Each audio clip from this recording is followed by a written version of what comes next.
তাসনিয়া ফারিন জনপ্রিয় অভিনেত্রী। ছোট পর্দা থেকে বড় পর্দা সবখানেই সাফল্যের স্বাক্ষর রাখছেন তিনি।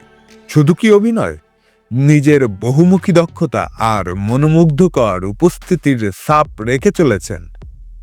অভিনয়ের পাশাপাশি তিনি সামাজিক যোগাযোগ মাধ্যমেও বেশ সক্রিয়।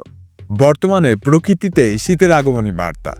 6 ঋতুর দেশ বাংলাদেশে প্রতি বছরই শীতকাল আসে এক ভিন্ন আমেজ নিয়ে।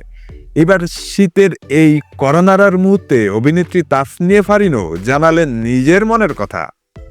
একগুচ্ছ ছবি শেয়ার করে তাসনিয়া ফারিন লিখেছেন, বসন্ত বিলাসের পাশাপাশি শীত বিলাসেরও জোর দাবি জানাই। বোঝাই যাচ্ছে উষ্ণ বসন্তের মতোই শীতল শীতের আরাম ও সৌন্দর্য উপভোগ করতে চান এই অভিনেত্রী।